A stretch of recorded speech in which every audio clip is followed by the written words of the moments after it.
Assalamualaikum dan selamat sejahtera kepada Dr. Nur Azlah dan rakan-rakan kumpulan AE. Seperti yang dilihat pada slide sebelum ini, kami kumpulan 16 memilih isu dalam pendidikan semasa pandemik COVID-19 sebagai tajuk untuk tugasan kajian di mana ia bersesuaian dengan tema yang diberikan, iaitu pengalaman dan harapan untuk Malaysia. Seterusnya, saya akan memperkenal setiap ahli dari kumpulan 16 iaitu Nur Risha binti Ramli, Nur Syakinah binti Nayan, Jan Jing Mei, Muhammad Aimil Daniel bin Latif, Si Tu Hui Ting, Nur Natasha Akilah binti Muhammad Syazwan dan Nur Izzati binti Ahmad Nazri. Pendidikan merupakan elemen penting dalam melahirkan insan yang bersasiah tinggi serta bertamadun. Pendidikan telah membawa pelbagai maksud daripada pelbagai perspektif, akan tetapi masih dalam konteks yang sama. Akan tetapi, kemunculan wabak COVID-19 telah menjejaskan pelbagai sektor termasuk sektor pendidikan. Seperti yang sedia maklum, wabak ini ditemui di salah sebuah daerah di China iaitu Wuhan pada pertengahan bulan Disember 2019. Kemudian, Pertubuhan Kesihatan Sedunia WHO telah mengumumkan wabak ini sebagai pandemik pada 11 Mac 2020. Wabak ini telah merebak ke seantero dunia di mana Malaysia juga merupakan salah sebuah negara yang terlibat. Sejurus dengan itu, Perdana Menteri Tan Sri Muhyiddin Yassin telah mengumumkan Perintah Kawalan Pergerakan pada tanggal 16 Mac 2020. Pengumuman tersebut telah mengakibatkan penghentian operasi semua sektor termasuk pendidikan. Semua institusi pendidikan ditutup dan pembelajaran secara fizikal ditangguhkan. Meskipun itu, aktiviti pembelajaran diteruskan secara atas talian dengan menggunakan pelbagai aplikasi yang wujud pada masa kini, contohnya seperti Google Classroom dan sebagainya. Namun begitu, terdapat kelemahan yang timbul daripada kelas atas talian ini. Dengan ini, secara langsung tajuk yang dipilih iaitu isu dalam pendidikan semasa pandemik COVID-19 adalah bersesuaian dengan tema iaitu pengalaman dan harapan untuk Malaysia. Satu kajian telah dijalankan untuk meninjau masalah yang dihadapi oleh pelajar dan tenaga pengajar dalam sektor pendidikan semasa pandemik COVID-19. Terdapat 3 objektif utama yang difokuskan terhadap isu ini. Objektif yang pertama adalah untuk mengenal pasti cabaran yang dihadapi oleh pelajar dan tenaga pengajar semasa menjalankan kaedah pengajaran dan pembelajaran di atas talian. Objektif yang kedua adalah untuk mengetahui dengan lebih terperinci langkah-langkah yang patut diambil oleh pelajar dan tenaga pengajar semasa menghadapi masalah menjalankan kaedah pengajaran dan pembelajaran di atas talian. Objektif yang terakhir adalah untuk mengkaji kesan yang dihadapi oleh pelajar dan tenaga pengajar. Kesan yang dihadapi oleh kedua-dua belah pihak ini adalah berdasarkan daripada pengajaran dan pembelajaran di atas talian. Dalam kajian ini, pengaji akan menggunakan kaedah persampelan untuk mendapatkan responden di Universiti Utara Malaysia, soalan selidik, teknik penganalisis data serta keputusasaan untuk mengumpulkan data dan maklumat yang berkaitan dengan kajian ini. Pertama ialah populasi dan sampel kajian. Bilangan sampel kajian untuk borang soal selidik adalah sebanyak 50 orang responden. Terdapat 43 orang pelajar dan 7 orang staf dan pensyarah UM telah diambil sebagai responden. Responden yang dipilih secara rawat terdiri berbagai latar belakang seperti umur, bangsa dan lain-lain. Kedua ialah kaedah borang soal selidik. Kami telah mencari responden secara rawat supaya mendapatkan pandangan dari semua lapisan masyarakat yang terdiri daripada kelompok yang berbeza. Terdapat 2 bahagian dalam borang soal selidik, iaitu bahagian pertama dan bahagian kedua. Bahagian pertama ialah demografi responden seperti umur, bangsa dan pekerjaan. Bahagian kedua ialah mengantungi soalan yang berkaitan dengan kajian ini seperti cabaran kesan yang dihadapi oleh pelajar dan tenaga pengajar dalam pendidikan semasa pandemik COVID-19. Pada kajian seterusnya, saya akan menerangkan ialah kajian perpustakaan. Kajian-kajian ini berbentuk perpustakaan yang dijalankan dengan mengkaji bahan-bahan dokumentasi yang berkaitan dengan topik yang telah ditetapkan. Kaedah kajian tersebut melibatkan kaedah berdasarkan bahan cetak dan bahan elektronik daripada buku ilmiah, penggunaan internet, majalah dan juga surat khabar. Bahan amal seperti sumber internet yang dijadikan panduan untuk mendapat maklumat yang lebih lanjut bagi menyiapkan kajian ini. Melalui kaedah ini, dapat membantu pengkaji menambahkan ilmu pengetahuan yang tidak diketahui sebelumnya. Bagi menggunakan kajian ini, pengkaji juga menggunakan majalah, buku ilmiah dan surat khabar yang berkaitan dengan kajian ini supaya dapat membantu pengkaji menyiapkan kajian yang dipilih dalam masa yang ditetapkan. Kaedah kajian yang terakhir adalah teknik penganalisisan data. Data yang telah dikumpul akan dianalisis dengan menggunakan kaedah deskriptif dalam bentuk peratusan, min dan juga bentuk kegerapan. Analisis data akan dilakukan semasa pengkaji dapat mengumpulkan data primer, iaitu data dikumpul melalui ruang soal selidik yang telah diedarkan kepada responden. Tahap analisis dicapai apabila data yang diperolehi dipastikan, disunting dan juga ditukarkan kepada angka. Seterusnya, data yang telah ditukar kepada bentuk angka dan telah dianalisis akan dipersembahkan dan disusun dalam bentuk jadual bagi kemudahan pengkaji dalam proses seterusnya. Dalam ruang soal selidik ini, pengkaji telah mengenal pasti sebahagian cabaran yang dihadapi dan kesan dalam pendidikan semasa pandemik COVID-19 serta langkah-langkah yang diambil untuk mengatasi cabaran oleh pelajar dan juga tenaga pengajar.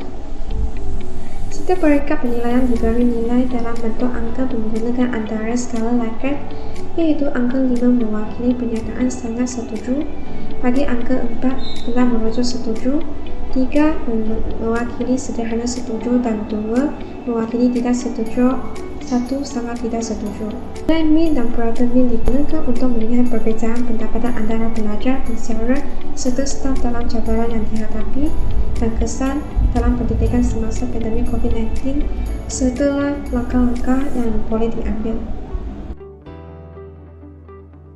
Satu soal selidik telah diadakan bagi mengenal pasti cabaran, langkah dan kesan dalam pendidikan semasa pandemik COVID-19 terhadap pelajar dan tenaga pengajar. Pertama sekali, saya ingin membentangkan hasil kajian tentang cabaran yang dihadapi pelajar. Daripada graf ini, dapat dilihat bahawa majoriti daripada pelajar, iaitu sebanyak 72.09% bersetuju atau sangat bersetuju bahawa antara cabaran yang mereka hadapi ialah masalah internet dan tidak dapat menumpu perhatian. Sudah semestinya pelajar memerlukan jaringan internet yang kuat untuk menghadapi kelas secara atas talian. Namun, gangguan internet merupakan masalah besar yang perlu diatasi mereka. Seterusnya, mereka juga tidak dapat menumpu perhatian. Hal ini mungkin kerana sukar bagi mereka untuk mengadaptasi dengan kelas secara atas talian walaupun sudah melebihi 1 tahun mereka hadapinya. Bagi tenaga pengajar pula, majoriti daripada mereka bersetuju atau sangat bersetuju bahawa cabaran terbesar mereka merupakan pelajar tak membalas atau menjawab soalan-soalan, kesukaran mengimbangi pendidikan dan keluarga dan juga tidak mahir menjalani PDPR secara atas talian. Disebabkan pandemik ini, kebanyakan kelas diadakan secara atas talian. Hal ini menyebabkan tenaga pengajar mempunyai lebih banyak perkara yang perlu diuruskan seperti mempelajari cara menggunakan aplikasi seperti Webex, Google Classroom, cara membuat kuis secara atas talian dan banyak lagi. Kekurangan respon dan interaksi antara tenaga pengajar dan pelajar juga telah menyebabkan tenaga pengajar sukar memantau prestasi murid. Seterusnya, jika dibanding semula, majoriti pelajar bersetuju bahawa mereka mengalami masalah internet.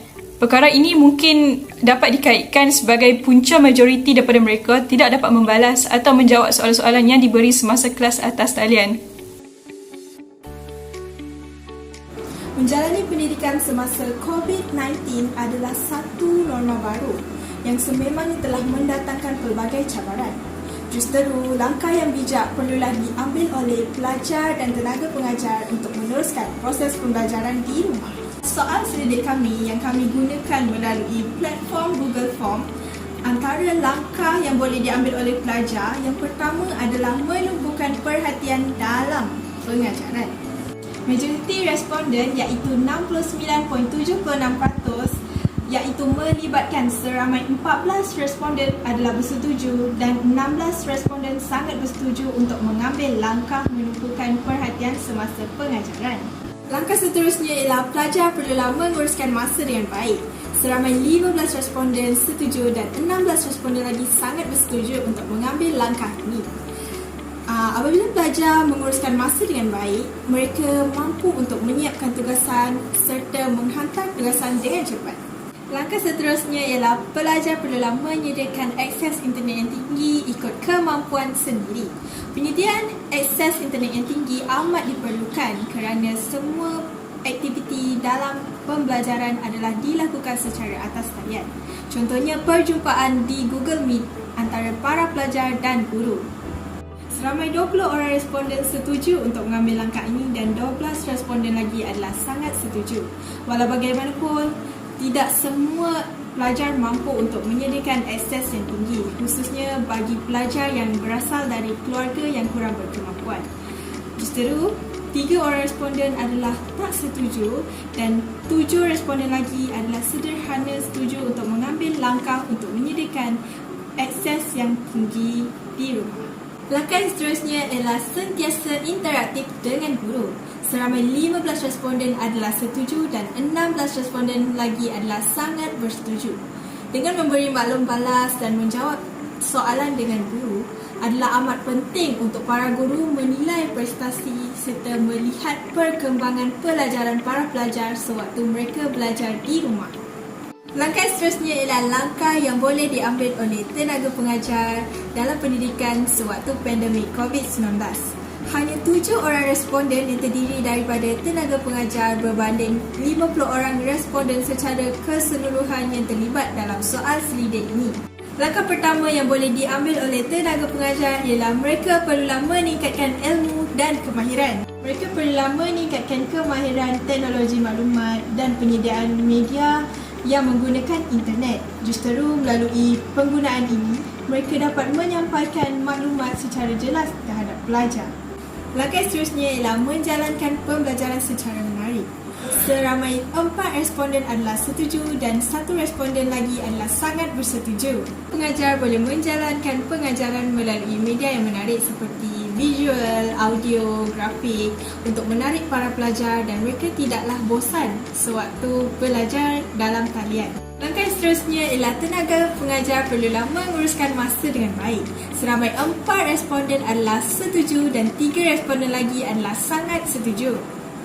Pengurusan masa yang baik amatlah penting terhadap tenaga pengajar kerana masa mereka amatlah terikat terhadap kerja dan keluarga kerana persekitaran mereka adalah mereka berada di rumah. Justeru mereka perlulah bijak menguruskan masa agar kedua-dua tanggungjawab dapat dilaksanakan mereka dengan baik.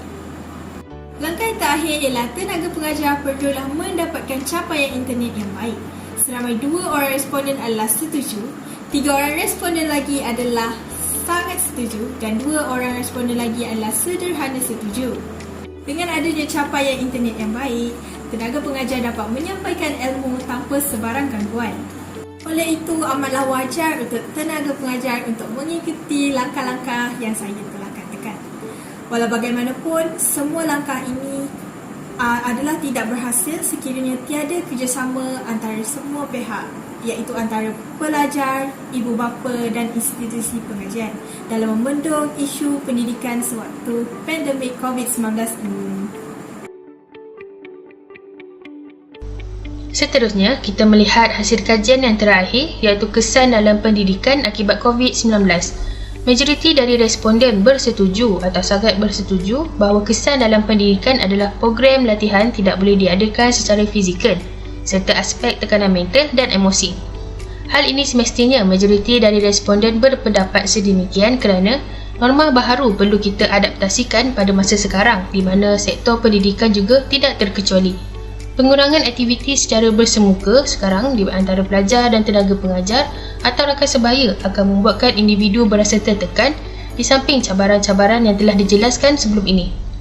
Jadi, melalui kesan ini, ibu bapa atau tenaga pengajar seharusnya memberi sokongan yang padu dan menaikkan semangat kepada individu yang terlibat agar cabaran-cabaran yang dihadapi tidak membawa kesan seperti ini, malahan lebih teruk lagi. Sebagai kesimpulan, objektif kajian ini telah berjaya dicapai melalui kaedah kajian yang dipilih iaitu kaedah populasi dan sampel kajian, kaedah borang soal selidik dan kaedah keperpustakaan. Seterusnya, hasil kajian pula telah dianalisis menggunakan kaedah deskriptif serta dipersembahkan dalam bentuk rajah. Oleh itu, semua pelajar dan tenaga pengajar perlu memainkan peranan masing-masing supaya urusan pembelajaran menjadi lebih efisien. Tambahan pula, harapan kami sebagai pengkaji berharap supaya sistem pendidikan sentiasa dipertingkatkan mengikut kesesuaian keadaan dan selaras dengan pembangunan negara.